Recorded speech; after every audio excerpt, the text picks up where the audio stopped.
Здравствуйте, дорогие друзья! Меня зовут Павел Иванов. Я писатель, специалист по работе с горем и скорбью, исследователь жизни после смерти и потустороннего мира, автор книжного цикла «Жизнь после жизни есть, я знаю» и этого подкаста. В сегодняшнем выпуске мы поговорим о прошлых жизнях и узнаем, есть ли они, и какие существуют доказательства того, что мы живем не один раз, а очень даже регулярно приходим на эту землю. Гипнозу, как способу расширения сознания, люди научились сравнительно недавно.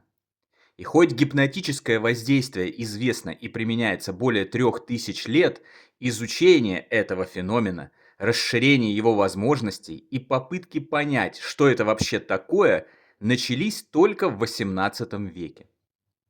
Так называемый регрессивный гипноз, когда гипнолог в терапевтических целях при помощи определенной методики отправляет человека во времени назад, вплоть до самых его детских лет и даже до материнской утробы, это вообще явление новое, открытое в XX веке. Гипнотизируемый во время сеанса такого гипноза может в мельчайших деталях вспомнить давно прошедшие и уже забытые события, увидеть себя молодым и понять, какая именно психическая травма послужила образованию его текущих проблем. Ну а то, что использовать регрессивный гипноз можно для того, чтобы отправиться в прошлые жизни, люди выяснили всего как несколько десятилетий назад. Случайным образом гипнотизеры обнаружили, что если продолжить двигаться во времени назад через материнскую утробу, человек начинает рассказывать какие-то странные и на первый взгляд несуразные вещи. Видеть себя совершенно другой личностью, в другом окружении, в других странах и в другом времени. С годами стало понятно, что это не случайность. Подобное происходило по всему миру со всеми представителями человечества. Мужчинами и женщинами, богатыми и бедными, разных верований, цветов кожи и происхождения. Эти случаи все как один были похожи друг на друга и обнаружили закономерность. Почти любого человека можно отправить во времени назад, и он начнет видеть себя в другом теле. Так же, как и с текущей жизнью, можно посмотреть события прошлой, отправиться назад и вперед во времени, и даже пережить смерть прошлой личности, которая воспринимается очень волнительно, так, как будто происходит на самом деле. Гипнотизируемые рассказывают, что все, что происходит во время успешного регрессивного гипноза в прошлой жизни, выглядит и чувствуется очень реально. Это не галлюцинации, не сон и не фантазии. Они считают, что эти события действительно с ними происходили. Разумеется, как и во всех остальных случаях, когда человечество сталкивается с каким-то новым открытием, регрессивный гипноз в прошлой жизни встретил отрицание со стороны видных ученых и скептиков, заявивших, что все это выдумки, фантазии, мошенничество и шарлатанство. Никаких прошлых жизней нет, мы навсегда исчезаем из бытия, как только умирает наше физическое тело, и точка. Просто поразительно, почему некоторым так хочется быть навсегда стертыми из существования. Именно с подачи скептиков и родился миф о том, что при регрессивном гипнозе в прошлую жизнь каждый, проходящий через этот опыт, видит себя Наполеоном или Клеопатрой, а вовсе необычным среднестатистическим человеком, как, по идее, это должно быть. Этот миф был плотно засажен в сознание людей, благодаря чему регрессивный гипноз в прошлой жизни был опорочен, оболган и дискредитирован. А в любом споре относительно прошлых жизней этим мифом скептически настроенные граждане оперируют и сегодня. Но на самом деле утверждение про Наполеонов и Клеопатр – это абсолютная и бесстыдная ложь. Многие ученые, известные психиатры и гипнотерапевты, ранее бывшие скептиками, изучали регрессивный гипноз в прошлой жизни, пробовали его на себе и своих пациентах и пришли к уверенному опровержению этой лжи. Среди них канадско-американский биохимик и психиатр профессор Ян Стивенсон, всю свою жизнь посвятивший исследованию реинкарнации или перевоплощения. Доктор медицины Реймонд Муди, пионер в области изучения околосмертных переживаний. И доктор Майкл Ньютон, занимавшийся регрессивным гипнозом на протяжении 50 лет. Именно Ньютон своей масштабной деятельностью на протяжении тысяч сеансов не только подтвердил ранее имевшиеся данные о том, что абсолютное большинство пациентов, отправляемых в прошлые жизни, видят себя вовсе не царями и правителями, а простыми рабочими, крестьянами, солдатами и прочими обычными людьми, но и сделал потрясающие открытия о том, куда и какими дорогами уходит наша душа после смерти физического тела.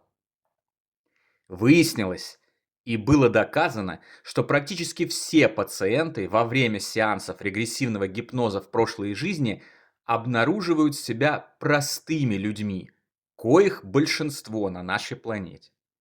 Более того, когда они подходят к черте своей прошлой жизни, выясняется, что умирают они не героической, красивой и прекрасной смертью, как в кино, а чаще всего самой неприглядной, в невыносимых условиях и страданиях. Очень похоже на нашу реальность, не правда ли? И очень не похоже на фантазии, о которых так любят говорить скептики. Так как, фантазируя, любой человек пытается воплотить самые красивые представления о своей жизни и тем более смерти. Будь все это фантазиями, люди бы действительно видели, как живут царями, а умирают верхом на коне, героически спасая всю планету. Каждый финал регрессивного гипноза выглядел бы как сцена гибели Брюса Уиллиса в фильме «Армагеддон». Но это не так. Ознакомившись с протоколами регрессивного гипноза пациентов из разных стран и времен, в основном мы увидим бедность, нищету, проживание в самых неблагоприятных районах грязных и вонючих городов, тяжелый и неблагодарный труд, участие в войнах, революциях, гибель на штыках, под колесами машин, от рук бандитов, из-за мучительных болезней и самоубийств. Мой лучший друг и бывший сослуживец Сергей, человек, которого я горжусь называть своим наставником, настолько далеко по сравнению со мной он ушел в своем духовном развитии, интересовался регрессивным гипнозом. Изучив техники, позволяющие отправить человека в прошлую жизнь, он опробовал этот опыт на своем приятеле, обычном человеке, рокере и продавце в андеграундном музыкальном магазине, у которого до тех пор не было никаких представлений о прошлых жизнях и продолжении жизни после смерти физического тела. Во время сеанса нынешний рокер оказался в прошлой жизни и обнаружил себя солдатом, прошедшим через всю Великую Отечественную войну. Он дошел до Берлина, выжил, отметил победу и отправился в гражданскую жизнь. В гражданской жизни, ввиду полученных на войне физических и психических травм, он быстро пристрастился к бутылке и через некоторое время оказался на смертном одре. Умирая, он видел себя в очень плохом состоянии, от всего уставшим, лысым, беззубым и страдающим. Он видел, что вокруг него собрались его дети, внуки и другие родственники, переживающие и горюющие из-за его неминуемого ухода. Когда мой друг спросил его: «Что ты чувствуешь?», он ответил: «Как же они меня все заеб... Хочу побыстрее сдохнуть». Совсем не похоже на радужные фантазии, правда же? В своих исследованиях доктор Ньютон обнаружил, что некоторые психические и физические проблемы, влияющие на текущую жизнь пациентов, возникли вовсе не в их детстве, а в одной из прошлых жизней. Работа с этими причинами из прошлых жизней помогала победить проблемы как пациентам Ньютона, так и клиентам многих других психиатров, гипнотерапевтов по всему миру. Так, например, у одной женщины десятилетиями постоянно болела голова. Она перепробовала все виды лечения, все медикаменты, народную медицину, массажи и прочие средства. Но так и не смогла избавиться от болей. Последним средством для нее стал регрессивный гипноз в прошлую жизнь. На сеансе выяснилось, что в одной из своих прошлых жизней женщина была неожиданно для нее убита выстрелом в голову при ограблении. Пройдя через события своей прошлой гибели и выйдя с сеанса, женщина избавилась от головных болей. Другой мужчина очень боялся высоты. Он впадал в истеричные, панические состояния, стоило ему подняться на высоту нескольких этажей обычного дома. Никакой классический психоанализ, на который он потратил десятки тысяч долларов за многие годы, ему не помог. На приеме у гипнотерапевта, отправившись в прошлую жизнь, он обнаружил, что погиб, сорвавшись с лесов при стройке небоскреба в Нью-Йорке 20-х годов прошлого века.